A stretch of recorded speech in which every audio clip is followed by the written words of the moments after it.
emotions. The probably biggest core to delivering a message in arts and culture.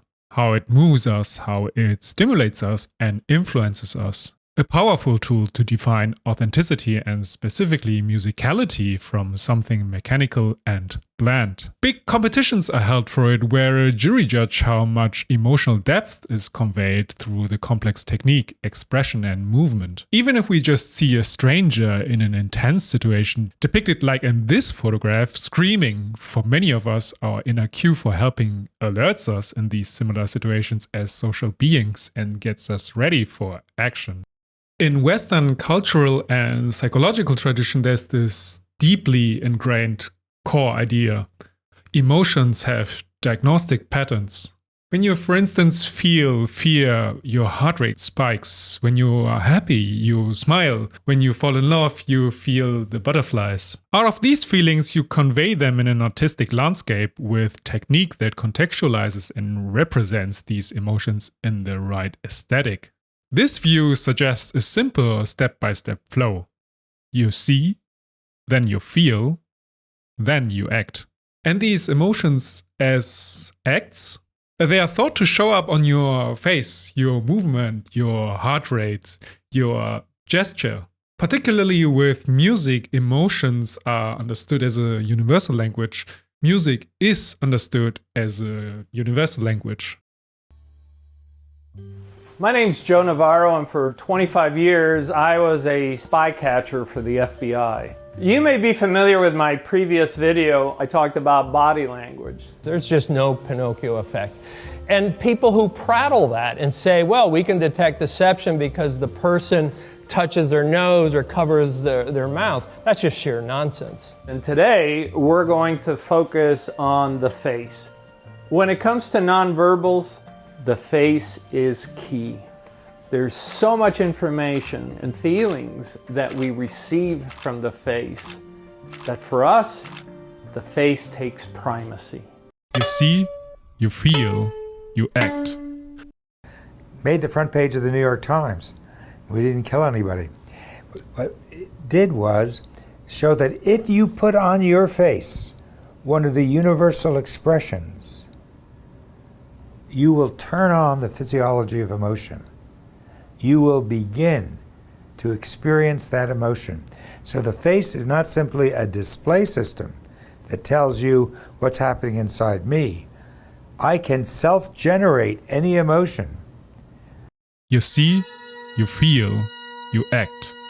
The universal language. But what if I told you that this concept of ingrained universal emotions is scientifically a pure misconception? People believe that they can read mental states of other people by their face. And they believe it so much that it's enshrined in the legal system.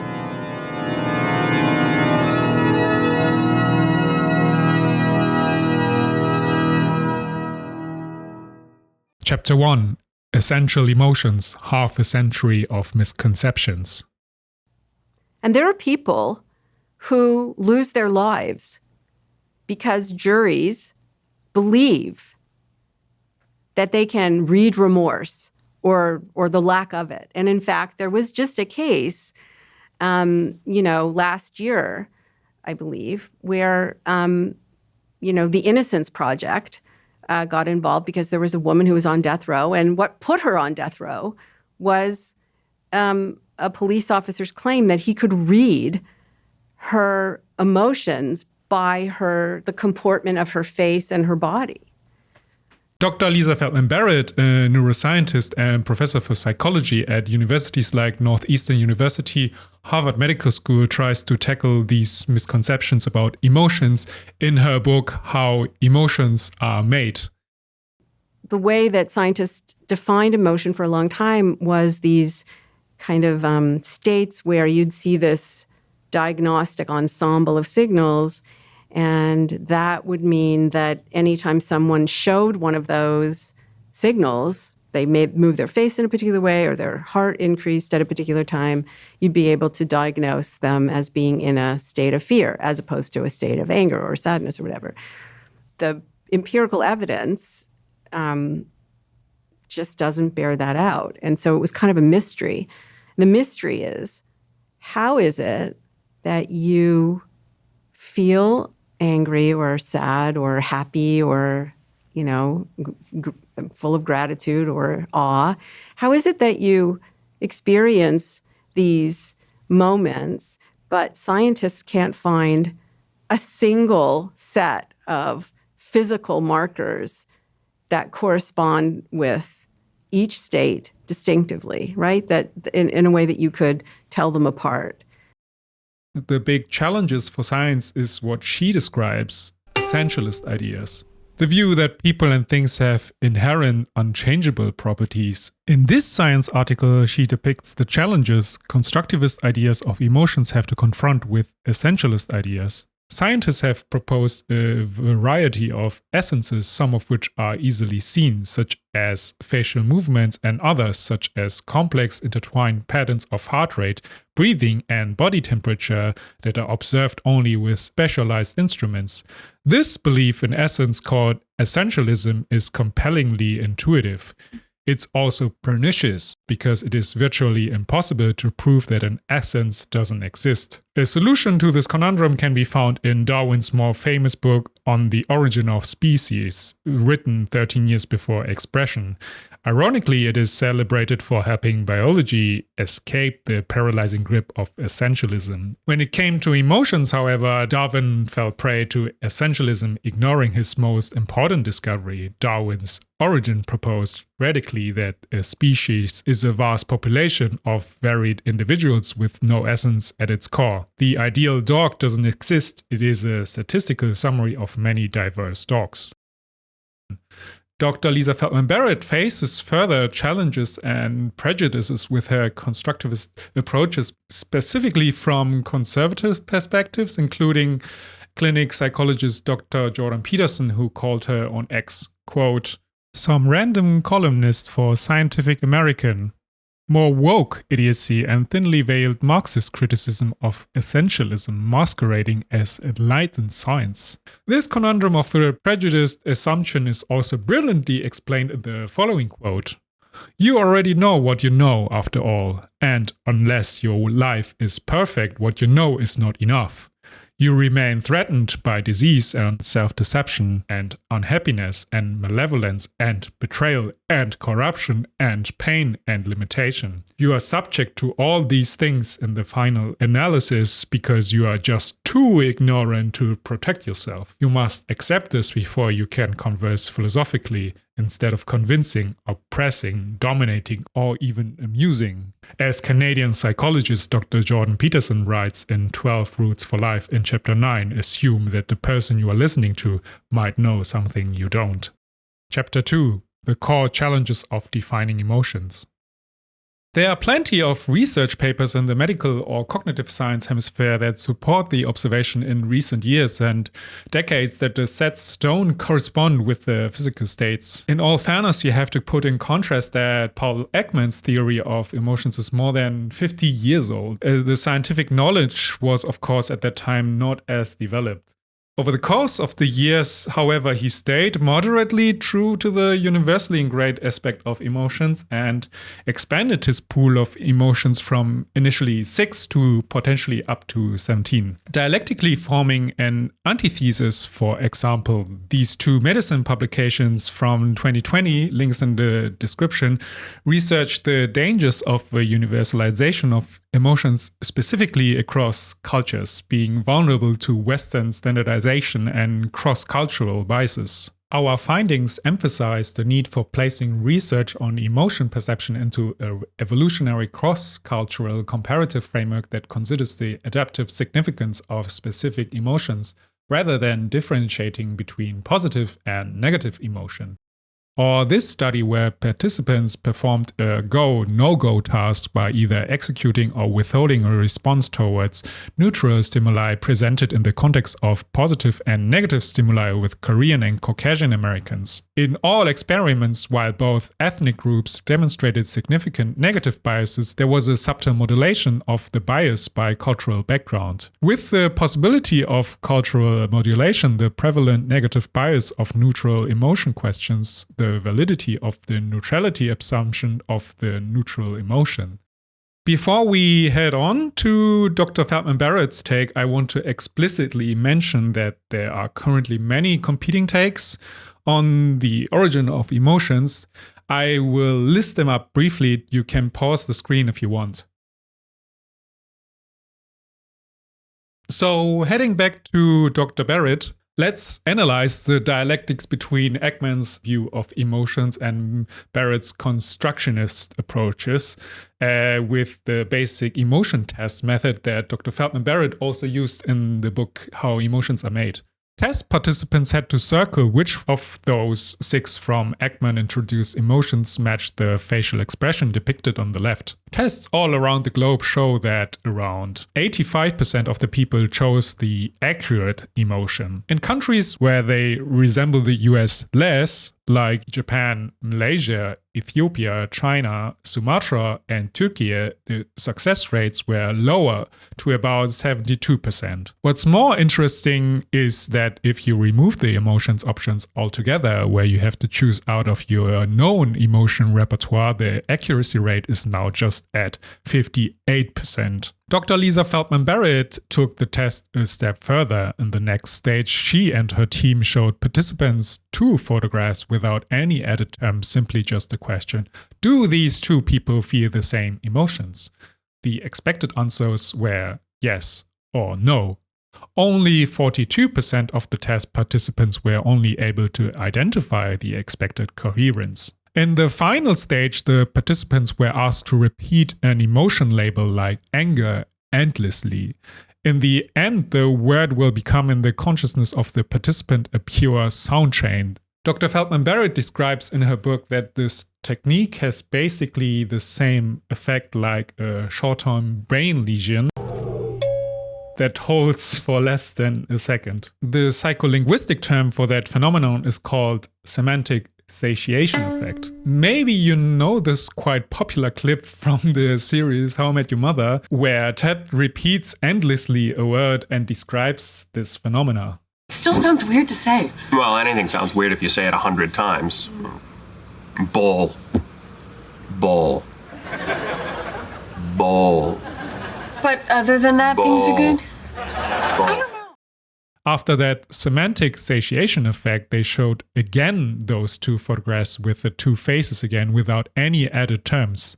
Now, the success rate fell down to a measly 36%. Almost 2/3 of the yes-no answers were therefore wrong. These researchers indicate the following 2 observations. The more the emotions concepts fade into the background, the worse people recognize the emotions that the supposed stereotypes supposedly show.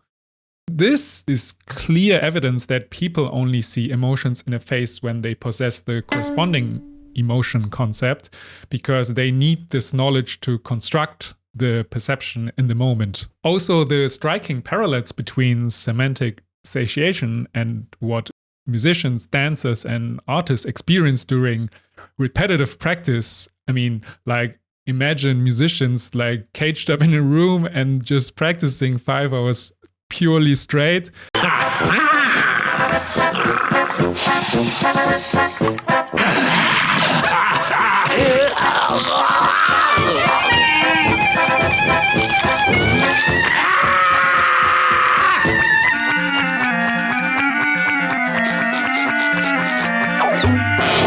When musicians practice the same passage repeatedly, they can experience a similar phenomenon to semantic satiation, sometimes called practice-induced blindness or practice deafness.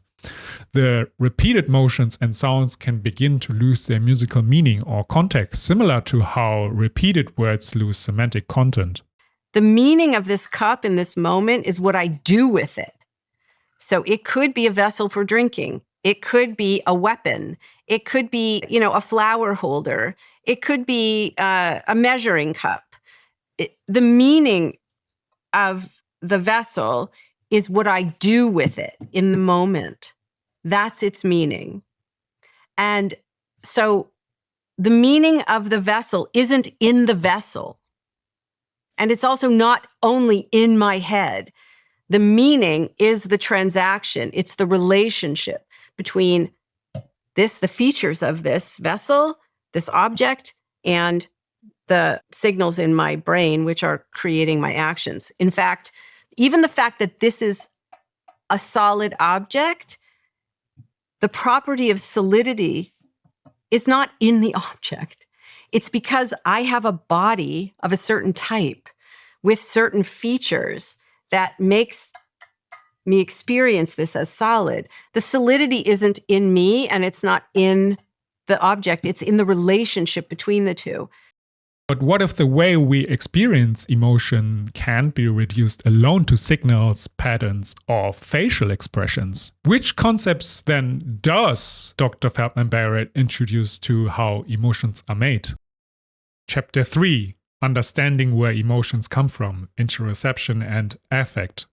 I think about the brain as being trapped in a dark, silent box. It's receiving signals continuously from the sensory surfaces of the body. But those signals are the outcomes of some set of changes. And the brain doesn't know what the changes are. It doesn't know the causes of those signals. It just knows the outcomes. It knows the signals. That's what it's receiving. And so it has to guess at what the causes of those signals are in order to stay alive. And so that's in philosophy called an inverse problem. So the brain just has a massive continuous inverse problem that it has to deal with all the time. Trigger warning. Please skip to this timestamp if you have a heart condition or if you are a very sensitive person. Let me show you a good example how this predictive nature works in this car commercial.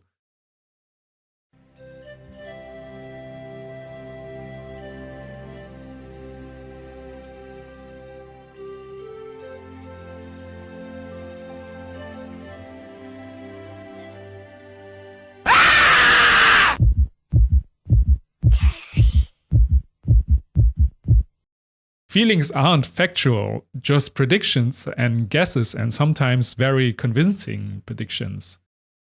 For those who skipped, I showed a video clip regarding the guessing nature of our brain. A jump scare goes where this zombie-like person popped up. In general, the video was considered extremely controversial because of its health risk factor. Nevertheless, the concept couldn't be more on point to get the message done. You feel extreme surprise, your heart rate goes up, you hear the coffee pulsating, everything is set up perfectly to recreate this exact response of anxiety. But the real genius move came actually much later with another clip. What happened here is that this former clip went so viral that people were genuinely left traumatized and panicked whenever they saw that car approaching. The sweat and the faster heart rate came even though they knew what was coming, or maybe well because of it. And then... Boo! Jetzt auch mit weniger Koffein. Kaffee. The perfect interplay of anticipation, interpretation, and interoception. What it's tied to is your brain's beliefs about the state of your body. Your brain is modeling the state of the body, and that's interoception. That's the technical word. Interoception is not your awareness of your body. It's your brain's modeling of your body, what your brain believes to be true about the metabolic state of your body. And that's how I think about affect. The key player for understanding emotion is affect, the sensation resulting out of your body, which in turn creates emotion. Dr. Lisa Feldman Barrett explains affect with the body budget in the following way. Brains, one of their fundamental jobs are to coordinate and regulate the systems inside your body, your heart, your lungs, your gut, all the moving parts. Those sensory signals are important to the brain's ability to regulate the body, but we don't feel them directly. We usually experience them as affective feelings, these very simple physical sorts of feelings. And then we elaborate them in various ways. They really, when they get very intense, those are the moments when the brain creates emotion out of them. State of your body budget. You can think about deposits like sleeping and eating. And you can also think about taxes. Like if you are stressed, socially stressed within 2 hours of eating a meal, that same meal will cost you the equivalent of 104 more calories in the inefficiency that you will metabolize it because of that stress. Controlling emotion really actually is not so much about changing the meaning of affect, it's changing the affect. So it's useful to understand that affect is tied to the state of your body, or actually what it's tied to is your brain's beliefs about the state of your body. Emotion, the interpretation of affect, is, as she explains, a summary of summaries dependent by the energy efficiency of the brain and the body budget. So what her framework suggests is actually the opposite. You act, you feel, you see. Here in this graph, you can see more in detail how she categorizes affect in the affective circumplex, subdividing into areas of valence and arousal for simplicity. Efficiency dynamics, low body budgets, and a desire for comfort may cause these constructed beliefs. The summary of summaries, which in turn make us highly vulnerable for biases and oversimplifications. Confirmation biases, hindsight biases. So affect in turn might be the new key to understand the universal origins of emotions. And universalization of emotions may be one of those symptoms caused by this summarized nature. So if we universalize emotions, what dangers do we actually face? Chapter 4, The Dangerous Ideology of Universal Emotions and its Oppressive Nature. In our first picture, I'm showing you this famous identical twin. They are astronauts, that's Scott and Mark Kelly, but they don't live together, they live separately. And you can see they look similar, they're not identical. Scott has a smaller jaw while Mark has a broader jaw. This immediately tells me that Mark is going to be a little bit more aggressive, more stubborn in the way that he deals with people, and Scott will be the friendlier one. But as we zoom in, we see something even more interesting.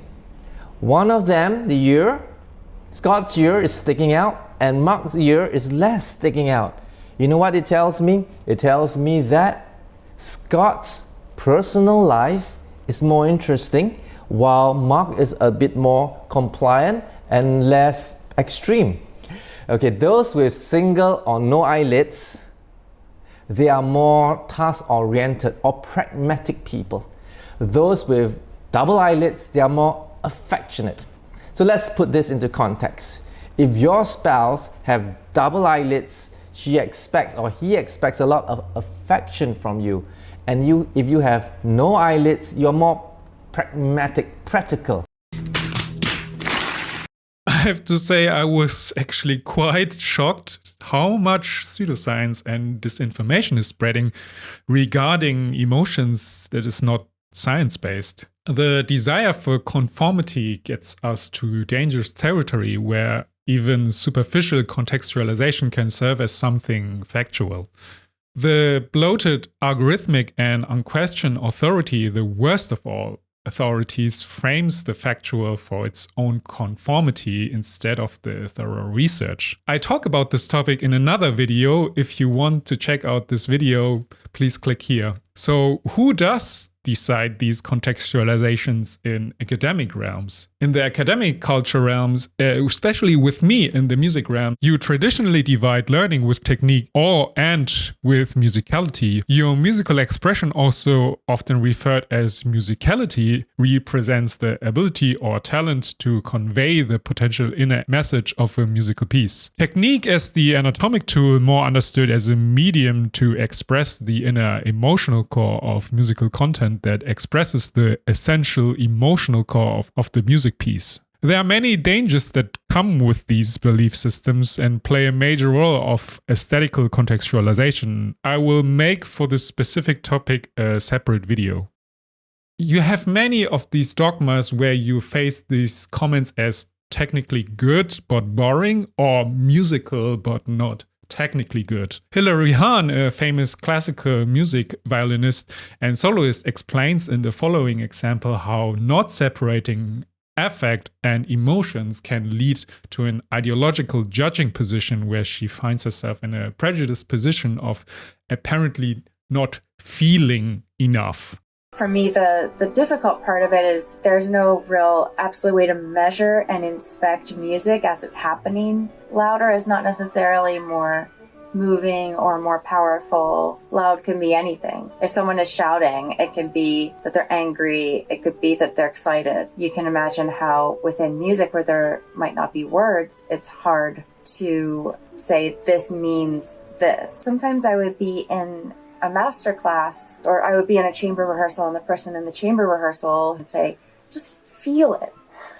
Just feel it. Feel what? And I'm like, I think I'm feeling, what am I supposed to feel it more? I'm so agonized inside. What am I going to, what do you mean you don't hear it? It was super discouraging because I would think maybe I don't feel it on the level that other people are feeling it. Just feel happy. I'm like, I'm feeling happy. Does my bow not sound happy? I mean, what do I do to make it sound happy? Tell me how to bridge that gap. What Hilary Hahn describes as a situation is what analytic philosopher Miranda Fricker calls testimonial injustice as a subdivision of epistemic injustice in her phenomenal book Epistemic Injustice. Gerade schon den Begriff der testimonialen Ungerechtigkeit benutzt, also Zeugnisungerechtigkeit. Das ist ein Teil dieser epistemischen Ungerechtigkeit. Vielleicht müssen wir das noch erklären. Epistemisch bezieht sich auf den Begriff der Episteme, griechisch für Wissen. Und diese testimoniale Ungerechtigkeit ist eben sozusagen ein Bein dieser Theorie. Jetzt, um das noch besser zu verstehen, steigen wir doch noch ein mit einem Beispiel, was Sie sehr detailliert verwenden in Ihrem Buch. Und zwar geht es da um den Krimi von Patricia Highsmith, der talentierte Mr. Ripley, und zwar um die Verfilmung von Anthony Minghella. Wir erinnern uns alle mit dem Matt Damon in der Hauptrolle. Ripley ist ein Emporkömmling, er möchte gerne zu den Reichen und Schönen gehören und er beseitigt alle und alles, die ihm irgendwie im Weg stehen. Er tötet auch Dickie, ein Sohn aus gutem Hause, um in dessen Identität zu schlüpfen. Und Marge, seine Verlobte, wir sehen übrigens die drei in einem Bild aus dem Film, auf der rechten Seite den Schwiegervater, links Mr. Ripley und in der Mitte eben Marge. Und da gibt es eine Schlüsselszene, um die es ihnen geht, nämlich Marge wendet sich an ihren Schwiegervater und sagt, ich denke, das war Ripley. Der Mörder ist Ripley. Und dann sagt der Schwiegervater, und das ist die Szene, Marge, es gibt weibliche Intuition und es gibt Fakten. Warum ist das Beispiel für Sie so wichtig und was zeigt es?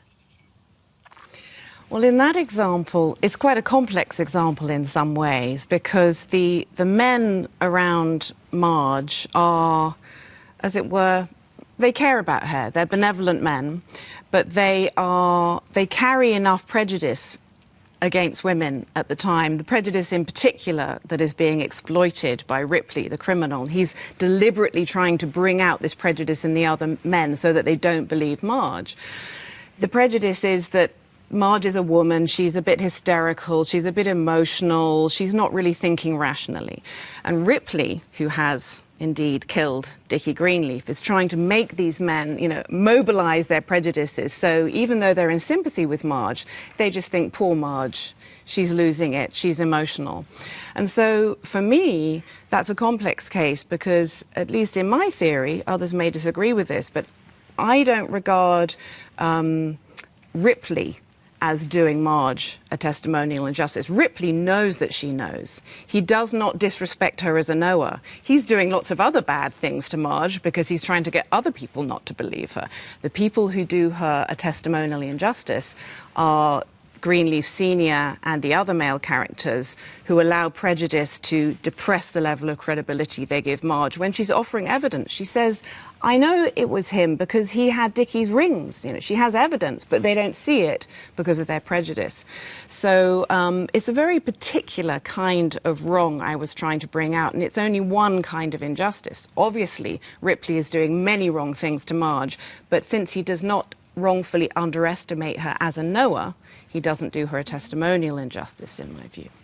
So conditioned beliefs of facial expressions as a signifier serve as a prejudice tool, even though it may be involuntarily, though. So are these contextualizations of a certain technical aesthetic to an emotion. Furthermore, this is displaying a well-known and very widespread phenomena in academic classical music world, where a person in a judging position, like a teacher or a jury, is not convinced enough of someone's interpretation, therefore placing the performer in a vulnerable position where the sole focus slowly drifts to the satisfaction of the judges and therefore creates the real danger of blinding your consciousness to your own construction. Smiling, equaling happiness is treated as natural, even though it may be a learned social code, or in other words, a symptom of successful agreeableness.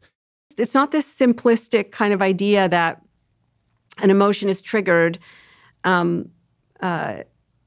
It causes facial muscles to move in a particular way, and therefore, if you just pose your face in that particular arrangement, that will somehow feed back to the emotion system and change that system, because there is no emotion system in your brain, and the causation just isn't that. It's not that simplistically mechanistic.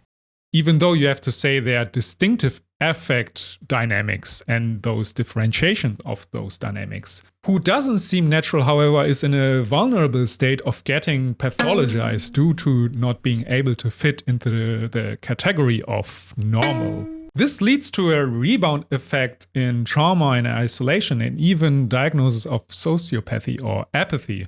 As Hungarian-born Canadian Dr. Gabor Maté with Daniel Maté write in the book Myth of Normal. In medical practice, the word normal denotes, among other things, the state of affairs we doctors aim for, setting the boundaries delineating health from disease. Normal levels and normal functioning are our goal when we apply treatments and remedies. We also gauge success or failure against statistic norms. We reassure worried patients that this symptom of that side effect is completely normal, as in to be expected. These are all specific and legitimate uses of the word, enabling us to access situations realistically so that we can aim our efforts appropriately. For better or worse, we humans have a genius for getting used to things, especially when the changes are incremental. The newfangled verb to normalize refers to the mechanism by which something previously aberrant becomes normal enough that it passes beneath our radar. On a societal level, then, normal often means nothing to see here. All systems are functioning as they should, no further inquiry needed. The truth, as I see it, is quite different. Emotions as they are presented now are being more and more marketed. The dangers of emotions becoming a performance or a commodity are real and already present. The high dimensionality of emotional life loses its complexity through its commodification and finds itself in a position of fragility, getting flattened into stereotypes. But what little question remains here is, if certain expressions are so universal, why can't we agree on what they should mean? Chapter 5, Manufacturing Emotion Consent. Now I will tell you something that may shock you. Dean McConnell, a Californian friend of mine, I lost contact of him now, wrote a wonderful analysis of, it's disgusting, I warn you, but it's wonderful, of the expressions of women's face during sexual act in hardcore movies. And he discovered there is nothing spontaneous about it. It's strictly codified, even a kind of a Greimassian semiotic square.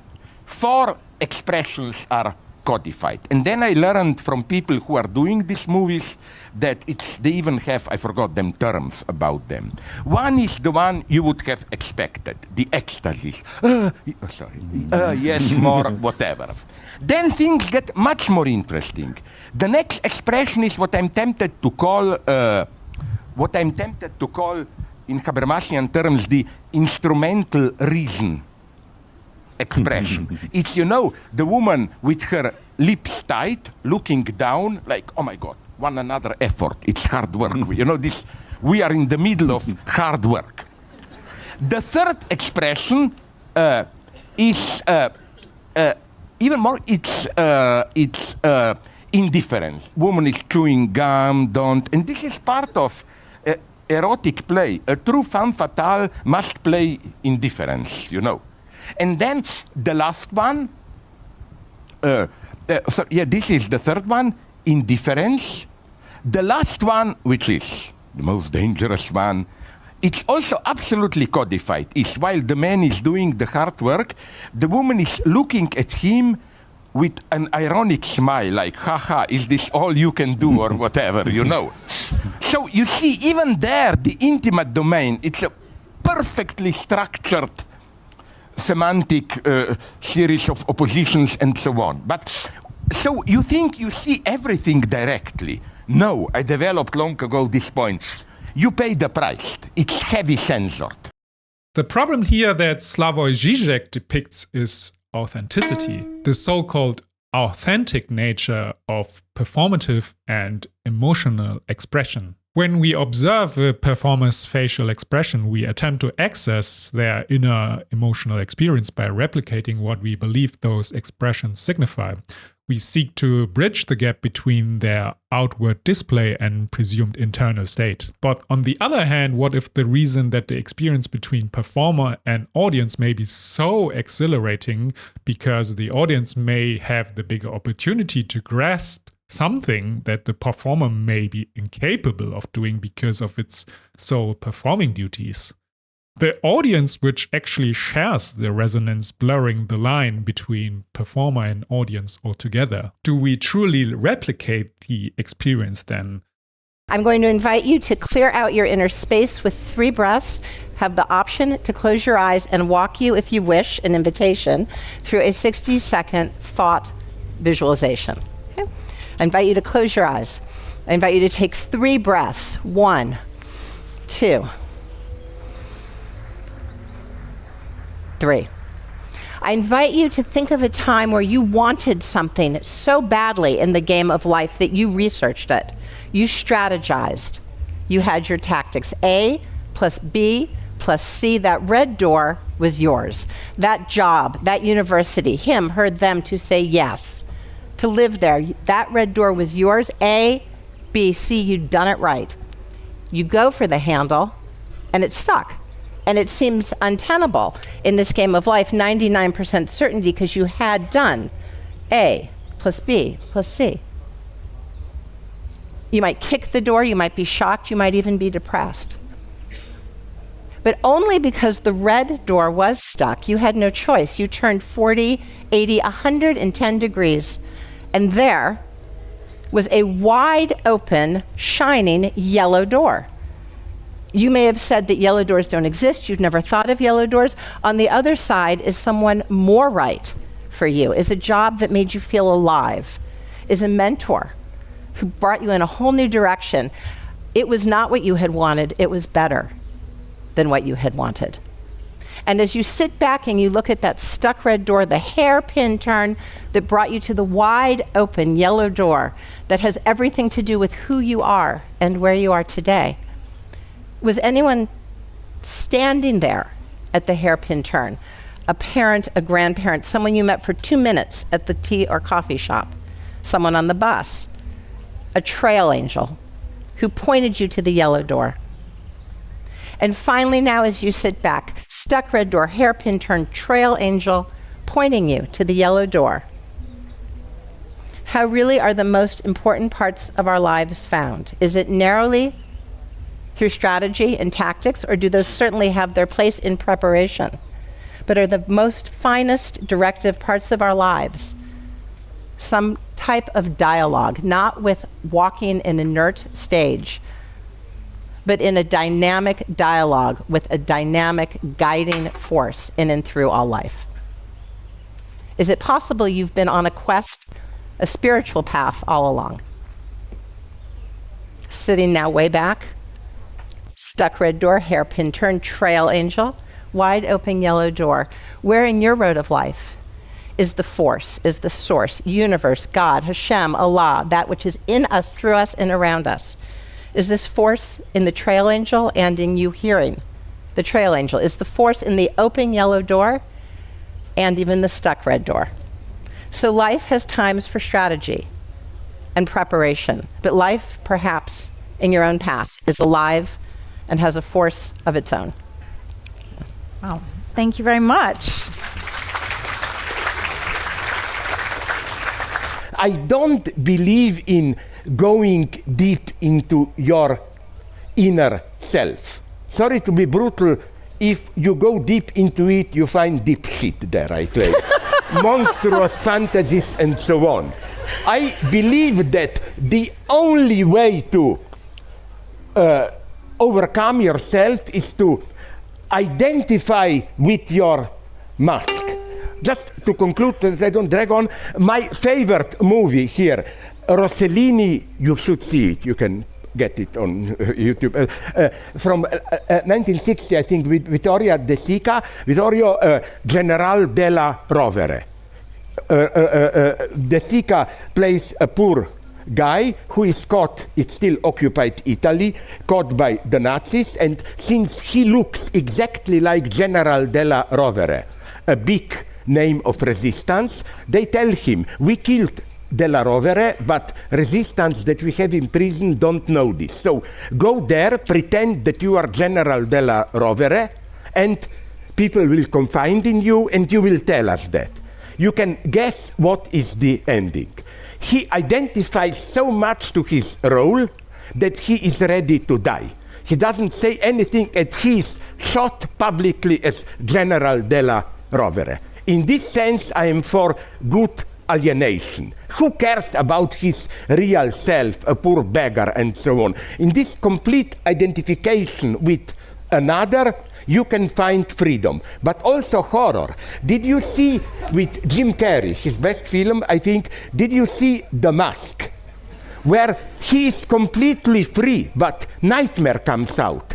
This complete freedom to do what you want, he experiences it as a nightmare. This video depicts brilliantly the clash between authentic self coupled with a holistic approach and absolute idealism, here with Zizek reacting allergic to anything that possibly signifies an authoritarian ideological replication in his iconic, critical and pessimistic way. This use as a manipulating tool is described for political purposes as Noam Chomsky and Edward S. Herman wrote in Manufacturing Consent, distinguishing between worthy victims and unworthy victims of propaganda, triggering empathy for the victimized as a powerful emotional tool. Those who wield the responsibility of manufacturing emotions are those in power who could commodify and manipulate, depriving us of our freedom. So what to look out for? In replication processes, we as viewers or replicators focus on the inner expressed feeling itself rather than understanding its constructive nature. A mask made independent from our reach and control and its outer hidden variables that is still to be learned and discovered in a necessary critical sense.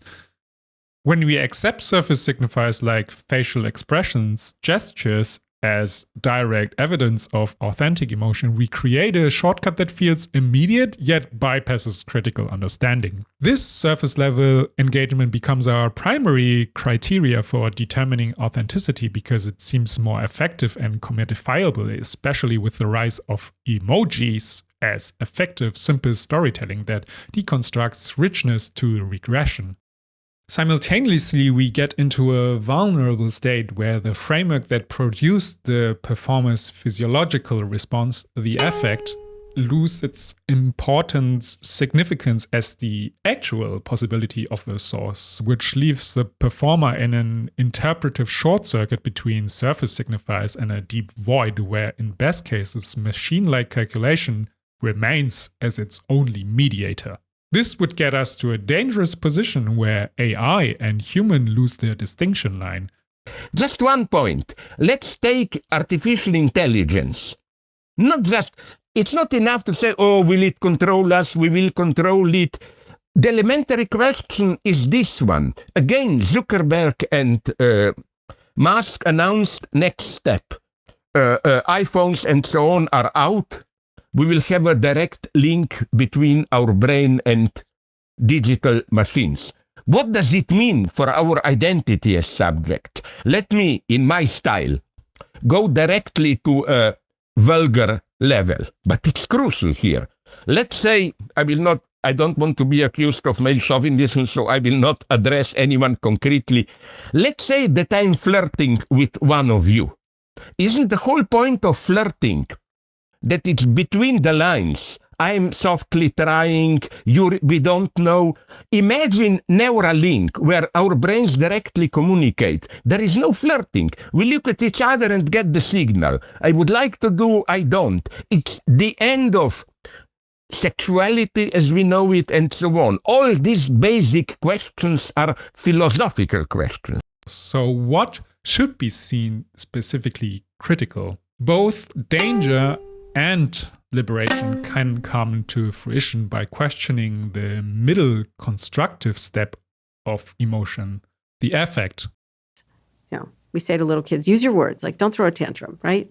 But then there's also this other feeling, well, just feel, it's important to feel, and you don't want to have it be pent up, and you know, or this use your body and hit a pillow. Yeah. I mean, there's scream therapy, bite the pillow, scream the pillow, tear the pillow. Yeah. I mean, you can pay $5,000 for a week of doing this, and they'll tell you you're going to feel better at the end. So the answer there is it's the wrong question. Like flexibility is important for everything always, right? So first of all, you don't have emotions in your body.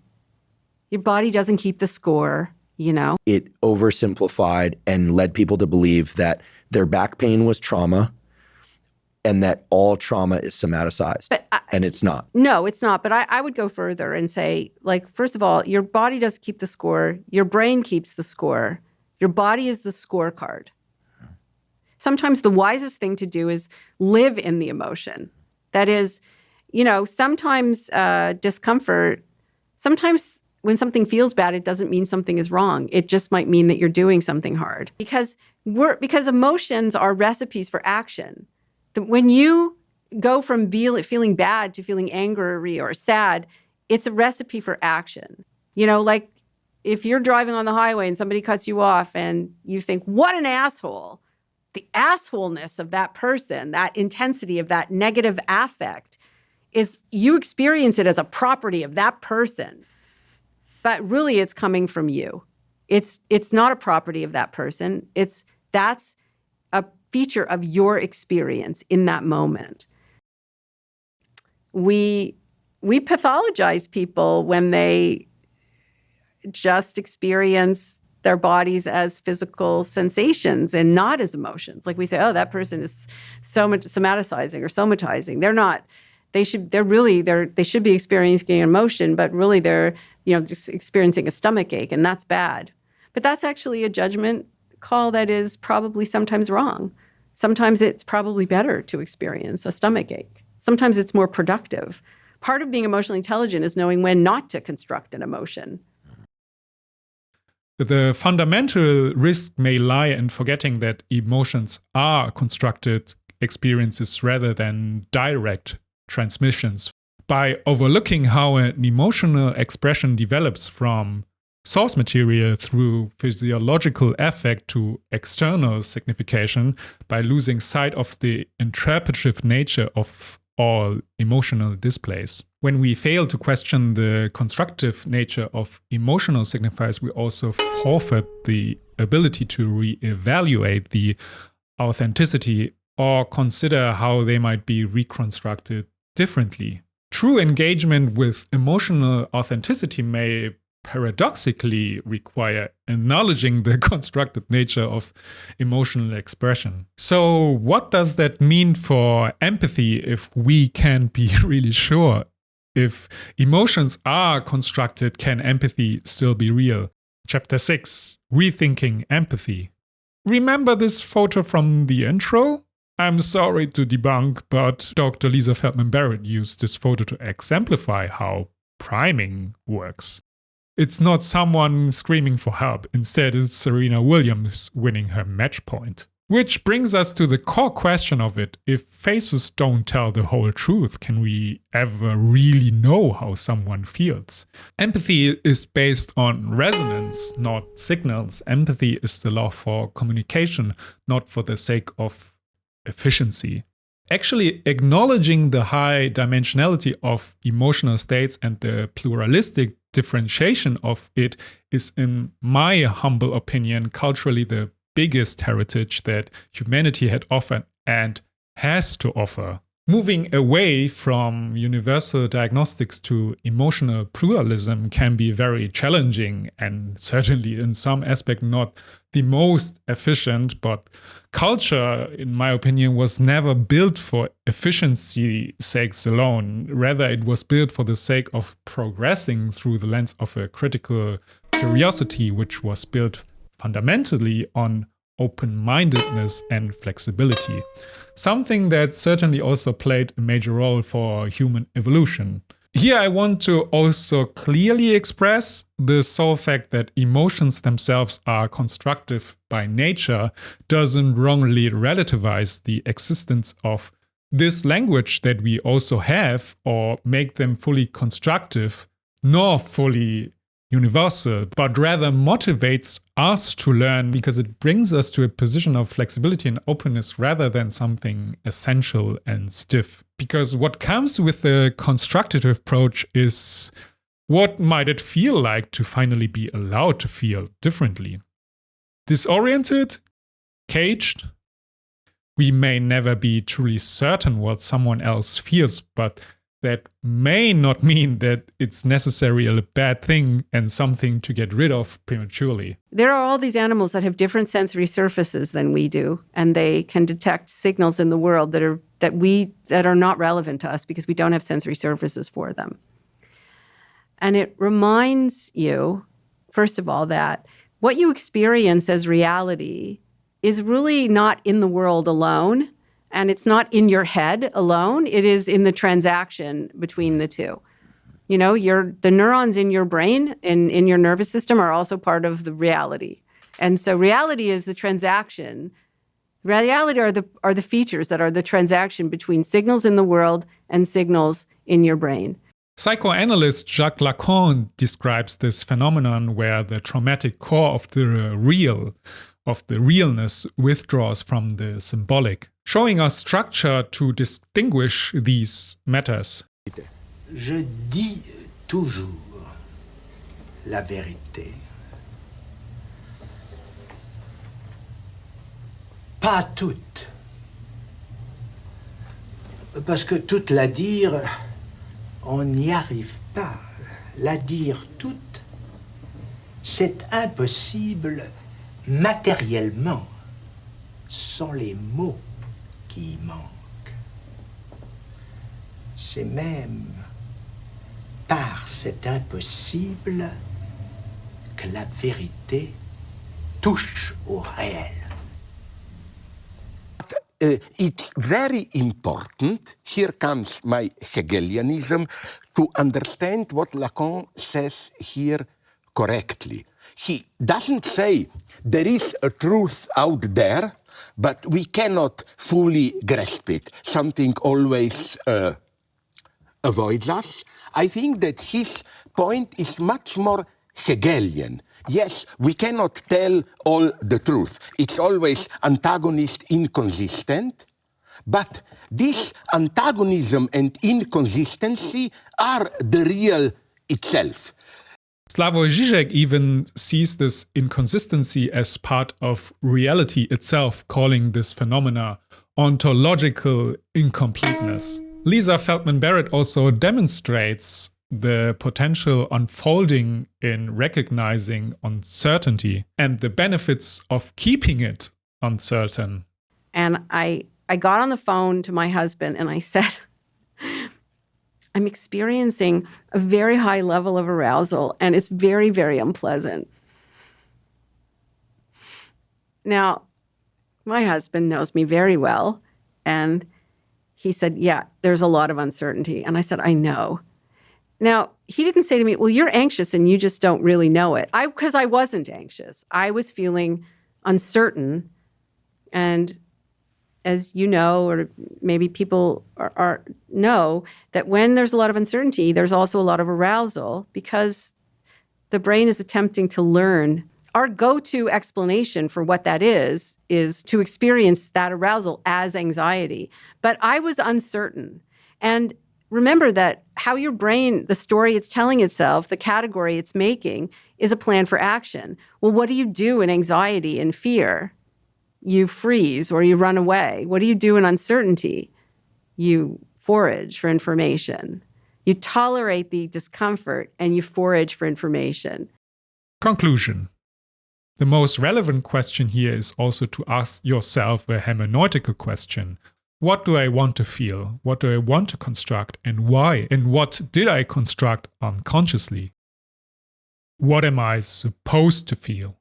Because toxic shame or toxic anger, blaming inwards as well as outwards, may be effective vessels to narrate something really fast and easy, but simultaneously capable of leaving the most intense impressions, also intense negative impressions and traumatic cycles that serve or build really big stepping stones and challenges to construct autonomous emotionality in the long run. So is there actually a foolproof method to read other people's emotions? Unfortunately, there's no real safe way to read real emotions of a person. But the engagement to understand how someone might feel through empathy might just well be. I'm Nathan Pike, a professional musician. Thanks for watching and see you next time.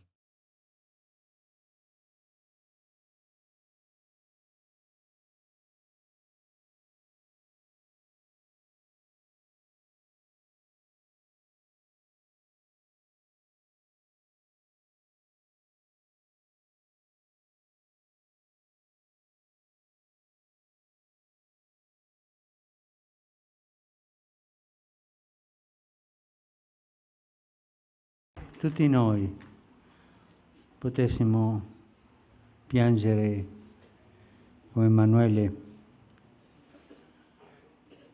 quando avremo un dolore come a lui nel cuore.